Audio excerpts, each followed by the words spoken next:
डाल्टनगंज भंडरिया विधानसभा की बात करूं तो अभी क्षेत्र के लोगों के द्वारा जिस प्रकार सूचना मिल रही है वो त्रिकोणीय हो चुकी है। एक तरफ केएन त्रिपाठी जी जो पूर्व मंत्री भी रह चुके हैं कांग्रेस से, दूसरी तरफ भाजपा से 2 बार के विधायक आलोक चौरसिया जी हैं। आज मैं उपस्थित हूं इंदर सिंह नांधारी के साथ। इनसे पूछूंगा कि आखिर ये त्रिकोणीय में ये जनता के हित में कहां है।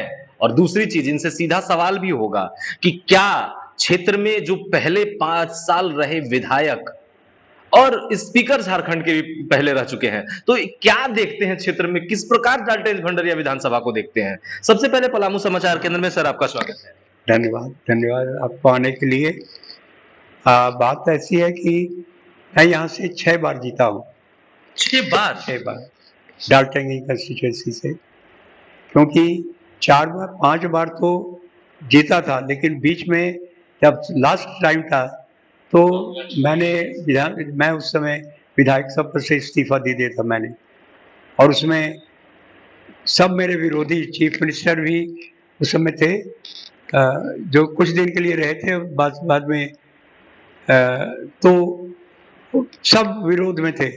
लेकिन यहाँ लोकसभा का चुनाव होना था, उसमें केंद्रीय नेताओं से मेरी नहीं पटी। हमने कहा कि उस पत्रकारों ने हमसे पूछा कि किसको लड़ना चाहिए पलामू से, तो मैंने कहा कि जो सेकंड हुआ उस समय, तो उसमें किशोर जी थर्ड हुए थे।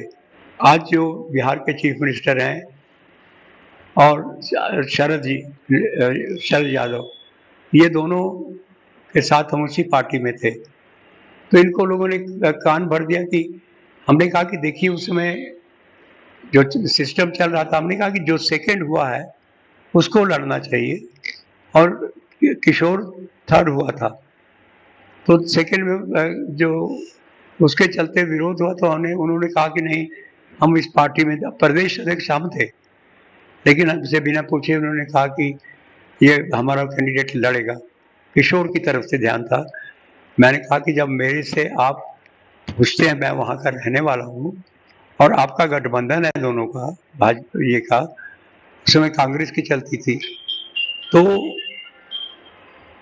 तब आपका मतलब मेरे ऊपर विश्वास नहीं है।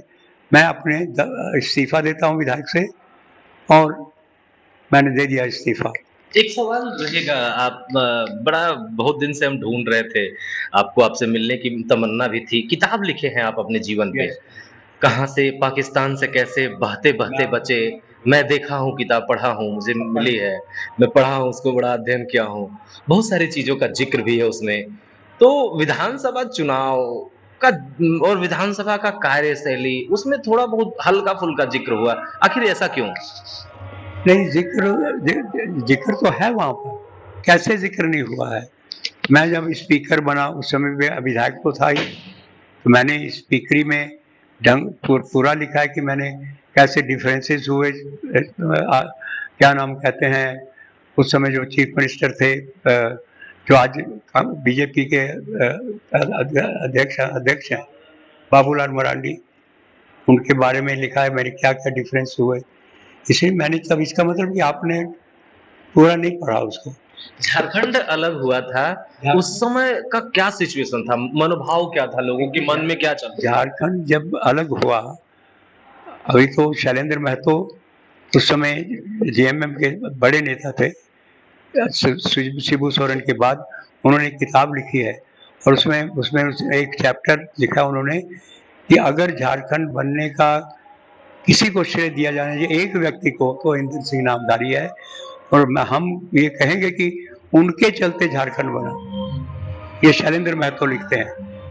अब ये शैलेंद्र महतो लिख रहा है किताब में कि अगर झारखंड का इतिहास लिखा जाएगा तो स्वर्ण नामधारी इंदर सिंह का नाम स्वर्ण अक्षरों में लिखा जाना चाहिए। और ये हकीकत है। मैं जैसे ही प्रदेश का अध्यक्ष बना भाजपा का उस समय, भी पूरे बिहार में, तो हम सबसे मिले जाके शिबू सोरेन से पहले। हमने कहा कि देखिए, आप भी झारखंड चाहते हैं और मैं भी चाहता हूँ, तो अगर आप, उनका कहना था कि हम बंगाल का भी एक हिस्सा लेंगे, उड़ीसा का भी लेंगे, और यूपी का भी लेना। हमने कहा कि ना नौ तेल हो ना राजा नाचेगी।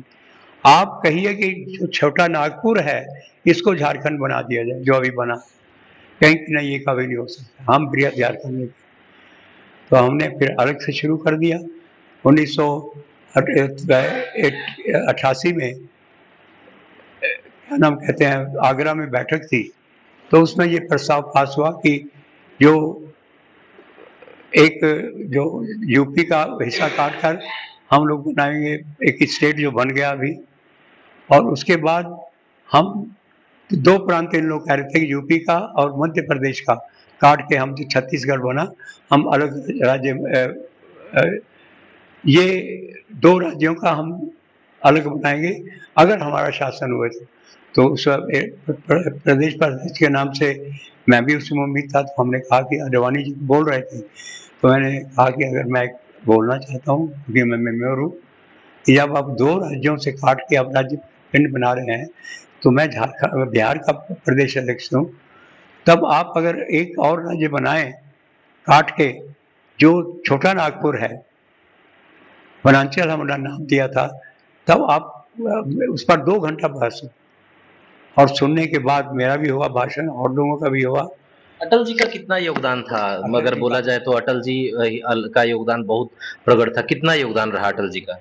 अब मैंने अटल जी का इतना योगदान था, जब मैं प्रदेश अध्यक्ष था तो टाटा में वो आए, टाटा में आए, मैं अध्यक्षता कर रहा था, टाटा में पब्लिक मीटिंग हो रही थी, तो उनका भाषण का शुरुआत ये था। तो आप तो कह रहे हैं कि क्या नाम कहते हैं, उनका पूरा नाम था अटल बिहारी वाजपेयी। आप एक राज्य चाह रहे हैं और मैं तो बिहारी हूँ, और मेरे नाम के आगे अटल बिहारी हूँ। इसलिए अगर हमारा शासन हुआ तो यहाँ हम लोग झारखंड का निर्माण करें, इतना उनका ये था। और वहाँ ने उसे उसका समर्थन भी किया आगरा में उन्होंने, और इसीलिए अटल बिहारी भी अडवाणी जी भी बोले कि ठीक है, अगर हमारा शासन हुआ तो हम अलग राज्य बनाएंगे। झारखंड राज्य अलग होने के बाद भी आप डाल्टनगंज भंडरिया विधानसभा से विधायक रहे और स्पीकर भी रहे शायद। स्पीकर तो थे ही, पहली बार बनने के बाद ही झारखंड के स्पीकर बने थे। तो उसके बाद फिर से आए, फिर से चुनाव लड़े, फिर से विधायक यहाँ बने। एक चीज़ ज़रूर पूछेंगे, पुराने शासनकाल और पुराने क्षेत्र के मुकाबले अभी क्षेत्र के लोगों का जो विकास है, वो किस स्तर तक पहुँच चुका है? देखिए,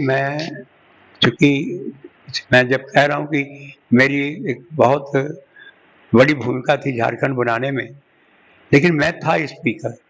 जो मुख्यमंत्री बनते हैं, नीतियां वो लागू करते हैं, हमको था कि सदन को ठीक से चलाया, वो मैंने किया। कई कारणों से मेरे बीच में इस्तीफे भी होते रहे लोग, लेकिन फिर बनते रहे। लेकिन सबसे बड़ी दिक्कत ये है कि झारखंड का विकास 24 सालों में क्यों नहीं हुआ, उसका ये था कि जो सड़कें बनती रहीं, सब कुछ होता रहा, जो मूल मंत्र था वो छूट गया। झारखंड खनिज पदार्थों का अपूत भंडार है।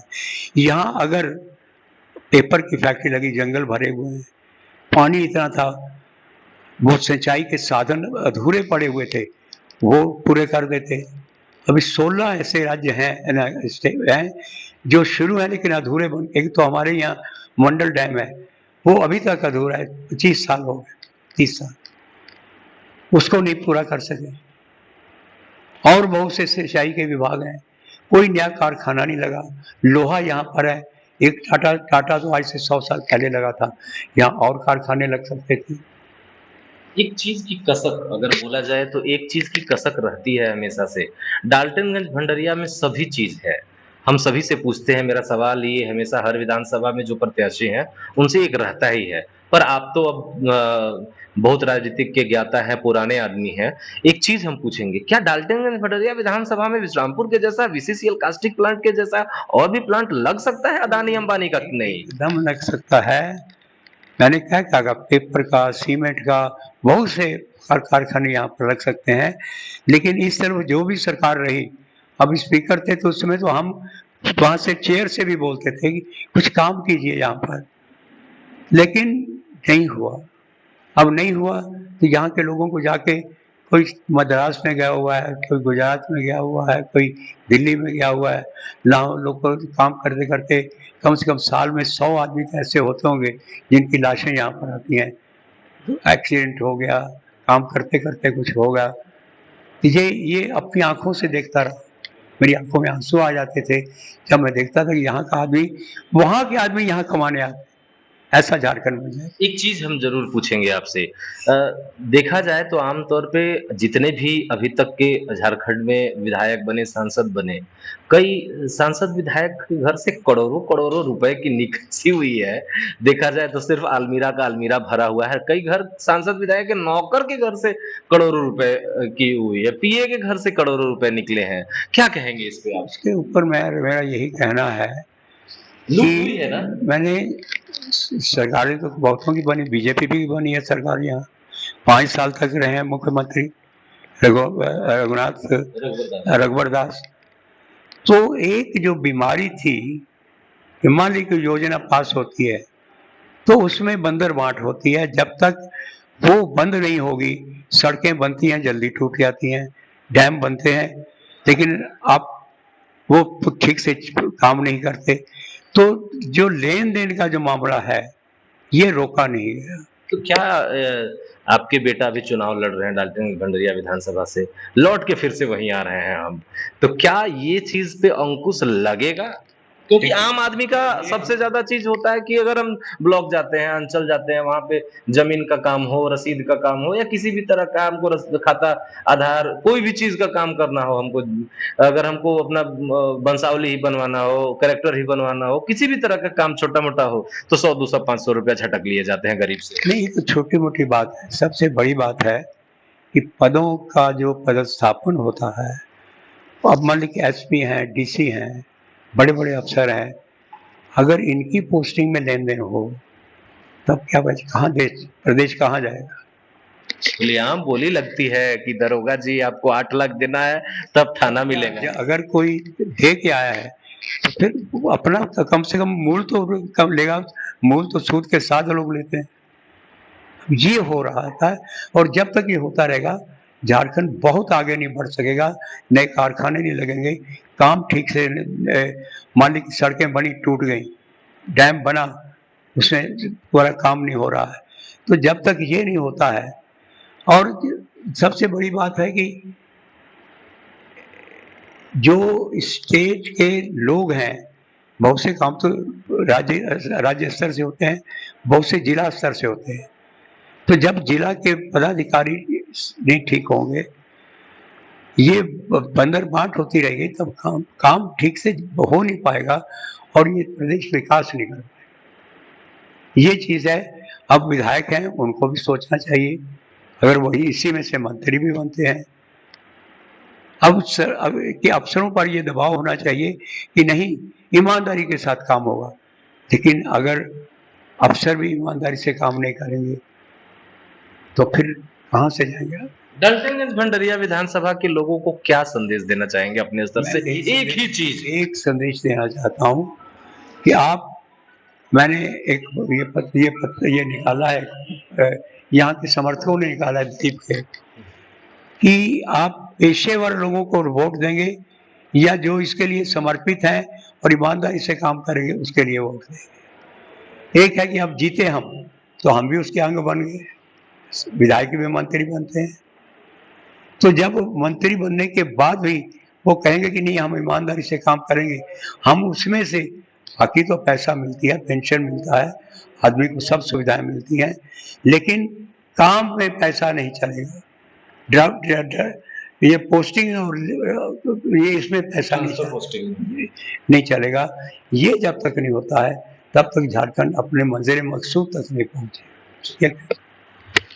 तो झारखंड में अगर ट्रांसफर पोस्टिंग का पैसा नहीं लगेगा तो काम भी नहीं चलेगा। लेकिन प्रथम स्पीकर इंदर सिंह नांधारी और 6 बार के डाल्टनगंज विधानसभा के विधायक, एक बार चतरा के सांसद रहे इंदर सिंह नांधारी का यही कहना है कि कोई भी पदाधिकारी आए, अगर साफ सुथरे छवि से अगर वो काम कर रहा हो तो वो सबसे बड़ी बात होती है। और डाल्टनगंज भंडेरिया विधानसभा में अगर दिलीप सिंह नांधारी जीत के आते हैं तो वो अपना साफ सुथरा छवि जो है वो दिखाएंगे। आप देख रहे थे पलामू समाचार केंद्र।